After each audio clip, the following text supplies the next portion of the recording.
5 August সরকার পতনের পর DMP সহ সারা দেশে বদলি ও চাকরিচ্যুত করা হয় শতাধিক ঊর্ধ্বতন কর্মকর্তাকে। এসব পদের দায়িত্ব দেওয়া হয় নতুনদের।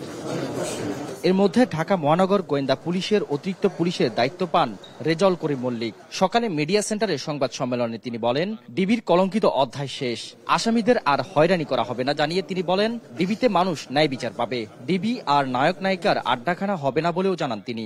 ঢাকা মহানগর গোয়েন্দা অফিসে আর কোনো আয়নাঘর থাকবে না। ডিবির কলঙ্কিত অধ্যায় শেষ করে সেটিকে পবিত্র করা হবে, যেখানে মানুষ ন্যায় বিচার পাবে।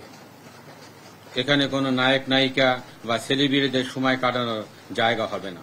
দুর্গাপূজা ঘিরে পুরো ঢাকায় পর্যাপ্ত নিরাপত্তা ব্যবস্থা নেওয়া হয়েছে জানিয়ে বলেন, পুলিশের পাশাপাশি মন্দিরে মন্দিরে সাদা পোশাকে অবস্থান করবে ডিবি। দুর্গাপূজা উপলক্ষে সারা দেশের মতো ঢাকা মেট্রোপলিটন এলাকায়ও নিশ্চিদ্র নিরাপত্তা ব্যবস্থা গ্রহণ করা হয়েছে।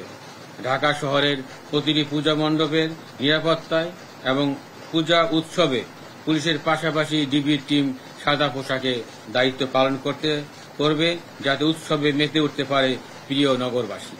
ডিবি কাউকে গ্রেফতার করলে লুকোচুরি থাকবে না, সে সঙ্গে ডিবিকে গণমানুষের আস্থার জায়গায় নিতে চান বলে জানান এই কর্মকর্তা।